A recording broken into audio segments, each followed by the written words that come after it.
28 তারিখে বাংলাদেশের অন্যতম একটি ইসলামী সংগঠন ইসলামী আন্দোলন বাংলাদেশের যে মহাসমাবেশ, এটাকে আমরা স্বাগত জানাই। এই সময়ে পরিবর্তিত বাংলাদেশে ইসলামের পক্ষে যারাই কাজ করছেন, আমরা তাদেরকে আমাদের অত্যন্ত আন্তরিক বন্ধু হিসেবে মনে করি এবং আমরা ইসলামী আন্দোলনের পক্ষ থেকে দাওয়াত পেয়েছি। ইনশাআল্লাহ আমাদের নেতৃবৃন্দ সেখানে যাবেন, ইনশাআল্লাহ নেতৃবৃন্দ যেখানে যাবেন সেখানে কর্মীরাও যাবেন এবং আমরা এই ইসলামী আন্দোলনের এই ঐতিহাসিক মহাসমাবেশে সাফল্য কামনা করি। এর মধ্য দিয়ে বাংলাদেশে ফ্যাসিবাদ বিরোধী চেতনা আরো শক্তিশালী হবে।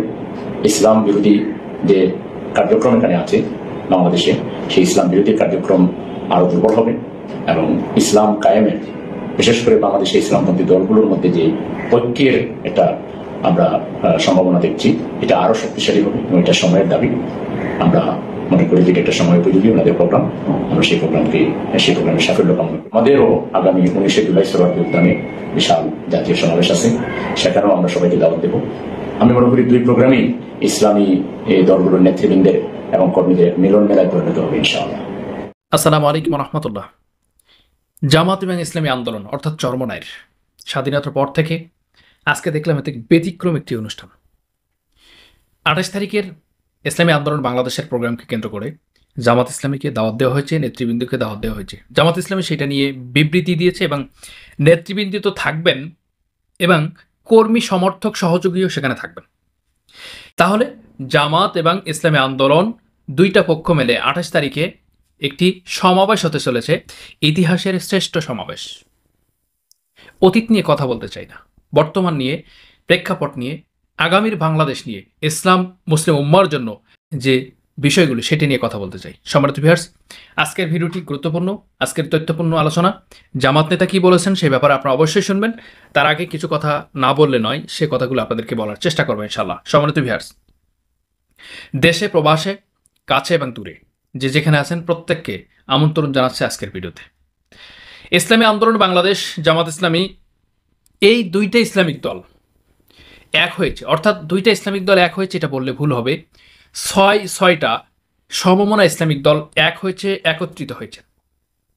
এটার ব্যাপারে আপনারা কনফার্ম থাকেন, এটা আপনাদেরকে অথেন্টিক নিউজ হিসেবে আমি আপনাদেরকে বলছি। যে কখনো পানিতে তেল মিশে না, আজকে সেটা সম্ভব হয়েছে বাংলাদেশের ইতিহাসে। কেন হয়েছে? ইসলামের একটা সাদৃশ্যতা আছে, ইসলামের একটি বৈশিষ্ট্যতা আছে, ইসলামের একটা শান্তি বিরাজ করে।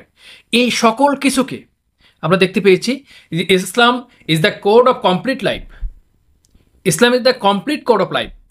তো এই যে বিষয়টা আমি দেখতে পাচ্ছি, আমরা বিশ্লেষণ হিসাবে আমরা দেখতে পাচ্ছি ইসলাম এমন একটি ধর্ম, এমন একটি নিয়ম নীতি, এমন একটি বোর্ড, কমপ্লিট, মানে আপনি এটাকে জীবন বিধান হিসেবে দেখতে পারেন। ইসলাম কোনো ধর্মের নাম নয়, ইসলাম একটি পরিপূর্ণ জীবন ব্যবস্থা, তার মধ্যে সব রয়েছে। আপনি রান্নাঘর থেকে শুরু করে সংসদ ভবন পর্যন্ত, অর্থনীতি, সমাজনীতি, রাজনীতি, পরিবার নীতি, সব কিছু রয়েছে। অবকাঠামোগত দিক থেকে ইসলাম এবং মানবতার জন্য কল্যাণে যা কিছু করার জন্য সব কিছু ইসলামে রয়েছে। কোরআন এবং সুন্নাহর আলোকে এই মুসলিম উম্মার পরিবর্তিত জীবন ব্যবস্থা যদি আগামীর বাংলাদেশ না আসতে চায় বা না আসে, তাহলে বাংলাদেশের অবস্থা খুবই করুণ হয়ে যাবে। আওয়ামী লীগ 16 বছর যা করেছেন, আগামীর বাংলাদেশে আওয়ামী লীগের 100 গুণ বেশি খারাপ অবস্থা করে ফেলবে। আমরা এটা নিশ্চিত হয়ে জানতে পারি এই জন্য, যারা এখনো পর্যন্ত ক্ষমতায় আসেনি তারা যা শুরু করেছে, আর যারা ক্ষমতায় আসবে তারা কি শুরু করবে আপনি হিসাব করেছেন? যারা 5 তারিখের পর থেকে দীর্ঘ 10 মাসে নিজের দলের লোককে 140 জন মানুষকে হত্যা করেছে, খুন করেছে স্বার্থের জন্য, পদের জন্য, নিজের পদের জন্য, নিজের স্বার্থের জন্য, এই বিষয়গুলো আপনারা কিভাবে দেখছেন? আপনারা এই বিষয়গুলো কিভাবে দেখছেন? আমি অবাক হয়ে গেলাম যে একটি দল কিভাবে এতগুলো মানুষকে হত্যা করলো, খুন করলো, নিজের দলের লোক এবং অন্য দলের লোক, জামাত ইসলামের লোক সহ খুন করেছেন এর মধ্যে। কিন্তু আমরা যেটা দেখতে পাচ্ছি, আগামীর বাংলাদেশ ইসলামপন্থীদের বাংলাদেশ, আগামীর বাংলাদেশ ইসলামের বাংলাদেশ, আগামীর বাংলাদেশ মুসলিম উম্মার জন্য একটি ইসলামিক অনুশাসনী বাংলাদেশ হচ্ছে। সম্মানিত ভিউয়ার্স, এই যে ইসলামের সাদৃশ্যতা আমি যেটা বলেছি, ইসলামের সৌন্দর্য, ইসলামের শান্তি বিরাজ করে। সালাম, আমরা যে সালাম বিরাজ করি, একে অপরকে সালাম বিনিময় করি, এটা শান্তির বার্তা।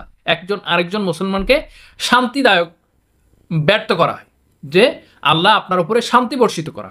এই যে হিসাবটা, সকল হিসাব, ইসলাম যে code of complete of code of life, তো এইটার মৌলিক বিষয় হচ্ছে এইটা যে ইসলাম যদি কমপ্লিট না হয় তাহলে ইসলামের মধ্যে রাজনীতি আসবে না কেন? ইসলাম যদি কমপ্লিট না হয় ইসলামের মধ্যে অর্থনীতি আসবে না কেন? ইসলাম যদি কমপ্লিট না হয় ইসলামের মধ্যে পররাষ্ট্রনীতি, এই যে স্বরাষ্ট্রনীতি, ইসলাম পুঁজিবাজার, ব্যবসা, সুদ, হারাম, হালাল সকল বিষয়কে মানে একটা মানসিক জীবনযাত্রার সকল কিছু যদি ইসলামের মধ্যে না থাকে তাহলে কমপ্লিট হলো কিভাবে? এই জন্য এটাকে কমপ্লিট কোড অফ লাইফ বলা হয়েছে, এই জন্য যে ইসলাম শান্তি বিরাজ করে। এই দেখেন ইসলামী আন্দোলন বাংলাদেশ এবং জামাত ইসলাম যে আগামী 28 তারিখে সমাবেশ করবে সেটা ইতিহাস হয়ে থাকবে। ইসলামী আন্দোলন বাংলাদেশের যে চরমনায়ের যে মানে সমাবেশ হচ্ছে এটা ইতিহাস হয়ে থাকবে। এবং তারা কখনো স্বাধীনতার পর থেকে এখনো পর্যন্ত জামাত ইসলামী আন্দোলনকে মাঝে মধ্যে দাওয়াত দিয়েছেন খুব স্বল্প পরিসরে, কিন্তু ইসলামী আন্দোলন এখনো পর্যন্ত এই পৃথিবীর ইতিহাসে বাংলাদেশের ইতিহাসে এই প্রথম দাওয়াত দিয়েছেন এবং নেতাদেরকে দাওয়াত দিয়েছেন, নেতারা কর্মীদেরকে দাওয়াত দিয়েছেন, সমর্থকদের যেতে বলেছেন। এই বিষয়টি নিশ্চিত করেছেন জামাত ইসলামের সম্মানিত ভাই সেলিমউদ্দিন ভাই।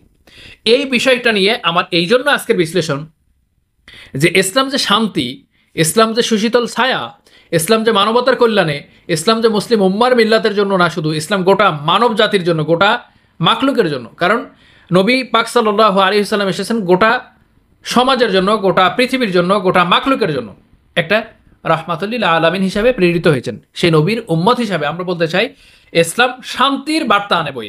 এই শান্তির বার্তার জন্য আজকে ইসলামী আন্দোলন যে কাজটি করেছে আপনাদের সকলের কাছে এইটাকে ধরে রাখতে চাই। এইটাই হচ্ছে ইসলাম, এইটা হচ্ছে মানবতা, এইটা হচ্ছে নবীর শিক্ষা, এইটা হচ্ছে ইতিহাস, ইসলাম ঐতিহ্য, এবং এইটা হচ্ছে বীরত্ব।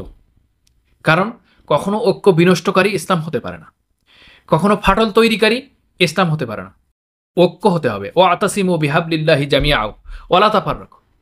কি বলেছেন?